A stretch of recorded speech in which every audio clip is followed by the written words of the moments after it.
Boys and girls, ladies and gentlemen, children of all ages from a galaxy far, far away and a very long time ago. It was a very long time ago, boys and girls, or at least it starts to feel like that nowadays, before the dark times, before Disney, Star Wars, before the sequel trilogy, before Book of Boba Fett. Before all of these absolute abominations that Disney Star Wars has put out there. And of course, we've heard the rumor mill stuff go around for a while now, that according to Burbank out there, that they are trying to tell Kathleen Kennedy and Lucasfilm as a whole that they need to go in a more Luke-centric kind of way, because trying to get back to the stories that people actually care about and people love, the stuff that they're doing right now with all the representation and pulling all of these new characters and creating all this new stuff is just failing miserably. And whether you've enjoyed the Disney Star Wars stuff or not is irrelevant. At the end of the day, the numbers don't lie. The math is what the math is. 2 + 2 still equals 4.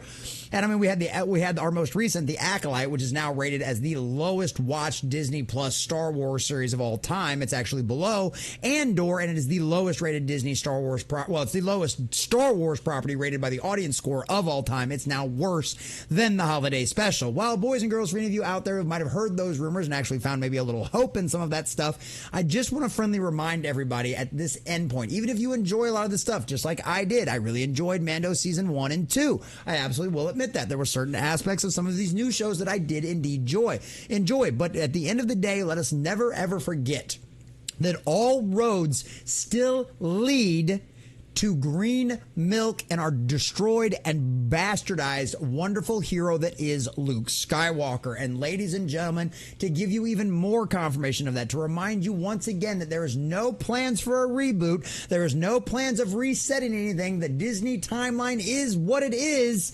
The latest evidence to once again prove to you that Disney Star Wars is a dead franchise and nothing is ever going to change, at least on a massive scale that's actually going to fix things for all the fans and make us happy. No, no, no. Because from our dear friends over at piratesandprincesses.net, Disney is making Marvel miniseries connecting their Star Wars trilogy with the Return of the Jedi. Because of course they did. Now, does this mean there is never any hope for the future of Star Wars ever again? No, there's absolutely not. Much like when Disney bought Star Wars from our dear sweet George Lucas and wasted billions of dollars on a franchise that they've also lost billions of dollars on. What did they do? They decanonized our beloved expanded universe. They got rid of it. They said none of it mattered, and that the only thing that mattered was what was in the movies.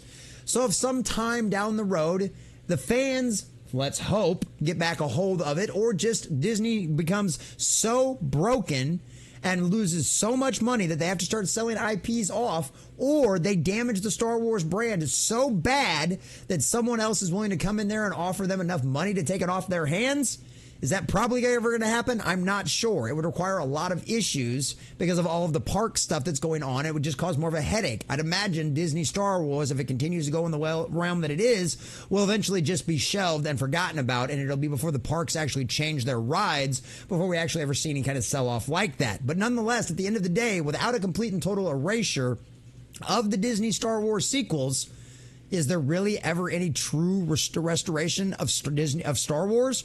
Probably not. At least we'll have some great fan fiction that'll go out there. There's some great fan movies going forward, and that's probably going to be the only place we're actually going to get good Star Wars going forward.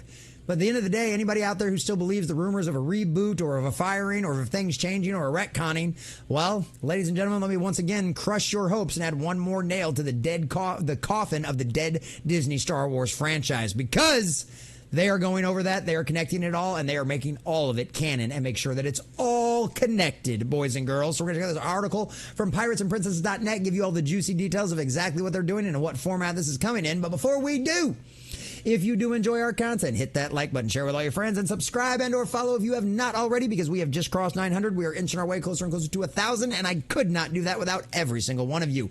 By the way, also leave us a comment in the section down below on whether or not you believe this is going to be worse for you. One of those people out there who had hope for a retcon, or is this just another more example and just another nail in the coffin for you, as well as Star Wars being a dead brand? So Disney is making a Marvel miniseries connecting their Star Wars trilogy with the Return of the Jedi, which, by the way, and I know I get a little hate for this, but Return of the Jedi is my favorite of the Star Wars movies. It's just the only time we really got to see Luke in even the closest form to his full power on screen, and honestly, green's my favorite color, so I loved the lightsaber. Yes, I'm a humble common nerd. I'm simple folk. It doesn't take much to make me happy, which just shows you how bad things must be over at Disney Star Wars for somebody like me to be extremely upset about all of this. So it seems Disney is going to try even harder to solidify its Star Wars, quote-unquote, trilogy by tying it back to Return of the Jedi. Marvel is creating a new miniseries covering events between the original trilogy's final film and the Disney's fan fiction trilogy first film, The Force Awakens, which was nothing more than a rehash of A New Hope. Is this a good idea? Probably not. Will they tick off more Star Wars fans? Likely. Hi. Although at this point, can we honestly get any more ticked off? It's just like, oh, it's another day and you know why? Color us shocked there. Disney's just going to keep doing what Disney has done with Star Wars the entire time. Oh. Marvel's new comic 4-issue miniseries, Star Wars The Battle of Jaku. Oh, yes. Insurgency Rising is set to focus on the conflict after the fall of the Galactic Empire alluded to in The Force Awakens. Yes, something no one asked for, no one cares about, is exactly, of course, what Disney Star Wars is going to give you. No wonder their book and comic sales are absolutely in the toilet. I wonder why. Of course, they will use the classic trilogy characters to gain ground with fans they lost after The Last Jedi. It's not going to work. They're going to attempt to do that. It's not going to work. According to the series' writer Alex Segura, the story starts with the aftermath of the Battle of Endor. And it's an unbelievable honor to be able to tell this lost story of Star Wars history. You mean this completely and totally made up Disney Star Wars fan fiction? Cool, corrected it for you. Alongside so many artists in the pages of 3 Battle of Jaku limited series. Thank God for that, at least. Our story will be an epic in scope, involving all the major characters you love. Remember, Barrys? You remember Han, Luke, and Leia? You remember all those people that they destroyed in the Disney Star Wars movies? You remember those people that we never got to see back together on screen because of Kathleen Kennedy and Disney Star Wars? Yeah, you remember those people? We're going to put them in there. Don't you want to see them again? Don't you want to see them again? No. No. You've ruined it. No. It's not going to work. We don't care. We'll not only give readers a front row battle to the final battle of the Galactic Civil War. Oh, so now this is going to be the final battle, the last battle to end the Galactic Civil War, the Battle of Jaku. That's gonna do it. Could you hate us anymore? Could you hate Star Wars anymore? Could you give less of a shit about anything we actually liked about Star Wars? The Battle of Jaku will now be the final battle of the Galactic Civil War. Not Endor, not destroying the Death Star, not Luke's great heroic events. No. It'll be the Battle of Jaku. Boy, I bet you can't wait to read that, huh? We'll refrain the aftermath of the Battle of Endor. Oh, yes! Reframe. As in rewrite, reinterpret, change, and erase the history that everyone already knew. Now, given I am not an EU expert by any means, yes, it is the EU, it will never be Legends. I am no EU expert. Maybe there was another final battle in the expanded universe after the Battle of Endor. I don't know. I am just your humble common nerd after all. But needless to say, for those of us that know the movies more than we know anything else, this is an absolute affront to Star Wars canon. Now, isn't it? But that's what Disney's good at. Nothing more than an affront to canon, which is all Disney Star Wars really is at the end of the day. And introduce a new menacing threat that will keep our heroes guessing. The goal for all of us is to turn up the volume and make sure this adventure stands shoulder to shoulder with the other stories of the era. As the Empire collapses, a new darkness rises. What do you want to bet we're going to get the first inklings of the First Order? The synopsis of the story reads, A defiant Imperial takes center stage and goes on the offensive against the New Republic. Oh, yes. The first rumblings of the First Order. Leia makes a startling discovery in the Forest of Endor. Who are the mysterious and deadly acolytes of the Beyond? I should redo this entire video based on these two things. PiratesandPrincesses.net. Where are you at? You buried the lead on this one. Not only are they going to tie in Jaku, the planet that nobody cares about, Jaku if I knew ya, they're now going to bring in the acolytes, which have always been there because they were on the moon of Endor. Yeah, talk about tying this all into your Disney Star Wars trash.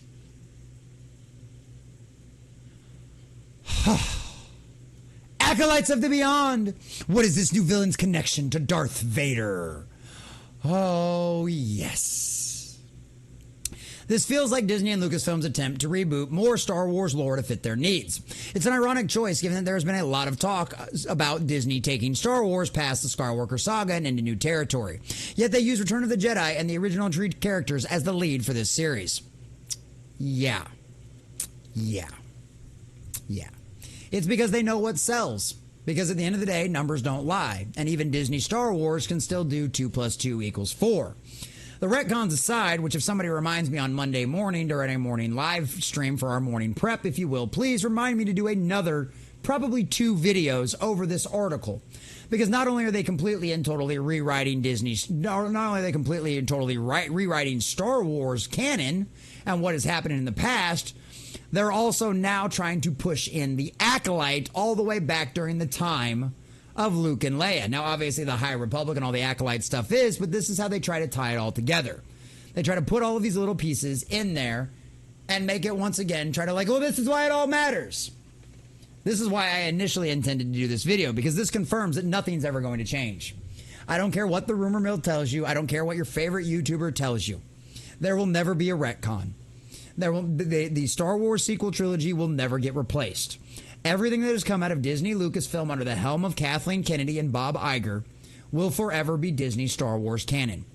Your only hope going forward for any good, reliable Star Wars products of any kind is either find a new IP or wait for good quality fan fiction to come out, because we have a long way to go before any of this stuff would ever enter the public domain. So, if you want to keep your hope alive for Star Wars, who am I to hold it against you? But just know that even if we do get good shows out of Disney Star Wars, even if we have those good one-offs like Mando Season 1 and Season 2, all roads still lead back to an evil, broken, and destroyed, green milk drinking, straight from the titty of an alien, Luke Skywalker. And at the end of the day, boys and girls, if there is one sin that Disney Star Wars should never, ever be forgiven for, it is the absolute destruction and the absolute demolition and intentional devastation of the great hero that was Star Wars' Luke Skywalker. And guess what, Disney? You'll never take that from us. So go ahead. Keep up with your BS, and we'll continue documenting the disastrous dumpster fire of all things Disney Star Wars. Sit back and laugh while you burn down to the ground. After all, you did it to yourselves.